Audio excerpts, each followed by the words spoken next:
2026 में इन्वेस्टमेंट के लिए बेस्ट ईटीएफ कौन से हैं? ये जानने से पहले ये समझ लेते हैं कि ईटीएफ असल में होता क्या है एंड इसके जरिए इन्वेस्टमेंट करने से आपको क्या क्या फायदा हो सकता है। देखिए दोस्तों, पहले हमारे पास शेयर मार्केट में इन्वेस्टमेंट करने के लिए सिर्फ दो ही ऑप्शन थे। पहला, डायरेक्टली स्टॉक्स के जरिए किसी कंपनी में इन्वेस्ट करना और दूसरा, म्यूचुअल फंड के जरिए इन्वेस्टमेंट करना। बट डायरेक्टली किसी कंपनी में इन्वेस्ट करना बहुत ही रिस्की होता है। अगर सही कंपनी में इन्वेस्टमेंट ना हो तो फिर आपका पूरा पैसा डूब भी सकता है। दूसरी तरफ म्यूचुअल फंड में expense ratio and exit load ज्यादा होता है एंड म्यूचुअल फंड का कोई पर्सनल चार्ट भी नहीं होता जिसे देख के आप बेच या खरीद सके। हर दिन एक प्राइस आता है, उसी प्राइस में आपका यूनिट्स एलोकेट होता है, जिस कारण से एक नॉर्मल मिडिल क्लास इंसान को शेयर मार्केट में इन्वेस्टमेंट करना सिर्फ अमीर लोगों का काम लगता था। बट अभी ईटीएफ के जरिए हर एक इंसान बहुत ही आसानी से शेयर मार्केट के अंदर इन्वेस्टमेंट कर सकता है। बेसिकली ईटीएफ का मतलब होता है एक्सचेंज ट्रेडेड फंड, जिसके जरिए आप किसी एक स्पेसिफिक कंपनी के अंदर नहीं, आप एक सेक्टर के अंदर इन्वेस्टमेंट करते हैं, जिससे आपका पैसा और भी ज्यादा सेफ रहता है। बट अब सवाल यह आता है कि सेक्टर होता क्या है? सेक्टर मतलब होता है जहां पर हर कंपनियां एक ही चीज के ऊपर काम करता हो। जैसे कि ऑटोमोबाइल सेक्टर के अंदर हर एक कार बनाने वाली कंपनियां लिस्टेड होती है, ऐसे ही IT sector, health care sector, finance sector and energy sector के जैसे और भी 12 से 13 सेक्टर इंडियन स्टॉक मार्केट में लिस्टेड है, जिनके अंदर आप ईटीएफ के जरिए इन्वेस्टमेंट कर सकते हैं।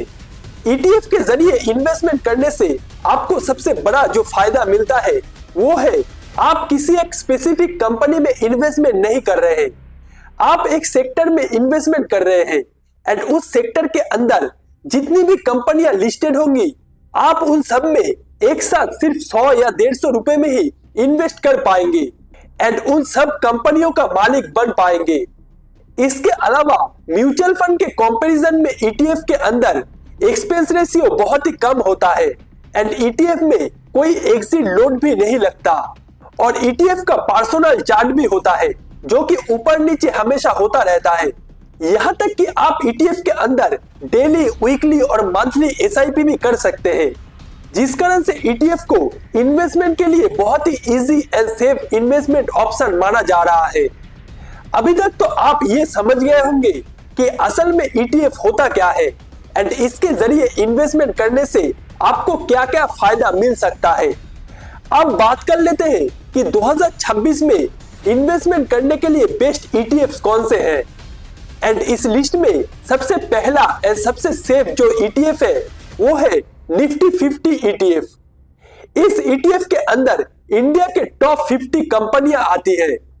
इस ईटीएफ के अंदर ज्यादातर लार्ज कैप कंपनियां ही आती है, जैसे कि Reliance, HDFC bank, TCS, Infosys, ICICI bank, ऐसे ही सारे बड़े बड़े कंपनियां इस ईटीएफ के अंदर आती है एंड इस ईटीएफ को खरीदने से आप इन सारे कंपनियों में एक साथ इन्वेस्टमेंट कर पाएंगे एंड क्योंकि इस ईटीएफ के अंदर इंडिया के टॉप 50 कंपनियां होती है, इसलिए फ्यूचर में अगर इंडिया ग्रो करेगा तो ये ईटीएफ भी ग्रो करेगा। इस कारण से इस ईटीएफ को सबसे सेफ इन्वेस्टमेंट ऑप्शन माना जाता है बिगिनर्स के लिए एंड लॉन्ग टर्म में हमेशा ये ईटीएफ बहुत ही अच्छा रिटर्न बनाकर देता है। हमारा दूसरा ईटीएफ है निफ्टी नेक्स्ट 50 ईटीएफ। निफ्टी की टॉप 50 कंपनियों के बाद जो 50 कंपनियां आती है वो सारे इस ईटीएफ में लिस्टेड होती है। इस ईटीएफ में ज्यादातर लार्ज और मिड कैप कंपनियां ही लिस्टेड होती है, जैसे कि Adani green, Tata power, Zomato, IRCTC के जैसे और भी मिड और लार्ज कैप कंपनियां इस ईटीएफ के अंदर लिस्टेड होती है एंड यहां से ज्यादातर कंपनियां ग्रो करके निफ्टी टॉप 50 के अंदर जाती है। इस कारण से इस ईटीएफ का ग्रोथ पोटेंशियल निफ्टी 50 से भी ज्यादा है। तीसरा ईटीएफ है नैस्डैक 100 ईटीएफ। इस ईटीएफ के जरिए आप यूएस के टॉप कंपनियों में इन्वेस्ट कर सकते हैं या फिर कह सकते हैं कि वर्ल्ड के टॉप टेक कंपनियों में एक साथ इन्वेस्ट कर सकते हैं, जैसे कि Apple, Nvidia, Google, Microsoft, Amazon, इन सब में आप सिर्फ एक ETF के जरिए ही इन्वेस्ट कर सकते हैं। पूरे दुनिया में AI का जो रेवोल्यूशन चल रहा है उसे यूएस की टेक कंपनियां सामने से लीड कर रहा है। इसीलिए इन सब कंपनियों में ETF के जरिए इन्वेस्टमेंट करने से आपको बहुत अच्छा रिटर्न देखने को मिल सकता है। चौथा ETF है bank ETF। Banking sector India का बैकबोन है। इसके अंदर HDFC bank, ICICI bank, SBI bank and Kotak bank के जैसे इंडिया के टॉप बैंक्स आते हैं। एंड बैंकिंग सेक्टर हमेशा इंडियन इकोनॉमी के साथ ग्रो किया है। इसीलिए अगर फ्यूचर में इंडियन इकोनॉमी ग्रो करेगा तो फिर बैंकिंग सेक्टर भी ग्रो करेगा। एंड आज की इस वीडियो में हमारी आखिरी जो ETF है वो है गोल्ड ETF। गोल्ड बेसिकली आपके पैसे को प्रोटेक्ट करने के लिए होता है। चाहे मार्केट क्रैश हो या फिर इन्फ्लेशन, गोल्ड हमेशा एक सेफ इन्वेस्टमेंट ऑप्शन माना जाता है। एंड लॉन्ग टर्म में गोल्ड ETF बहुत ही अच्छा रिटर्न भी बनाकर देता है। सो फ्रेंड्स, यही है 2026 के बेस्ट ETFs जो कि लॉन्ग टर्म में आपको बहुत ही अच्छा रिटर्न बनाकर दे सकता है।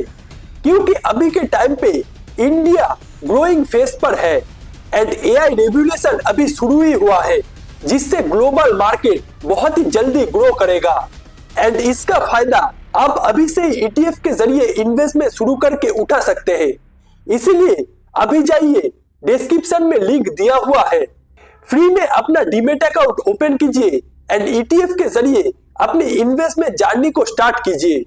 और हाँ, अगर आपको ये वीडियो अच्छा लगा है तो जरूर कमेंट में ETF लिख दीजिएगा अगले पार्ट के लिए, जहां पर मैं आपको ये बताऊंगा कि ऐसे कौन से ETF है जिसके अंदर आप 100 या फिर उससे भी कम पैसों में इन्वेस्टमेंट करके फ्यूचर में बहुत ज्यादा रिटर्न बना सकते हैं।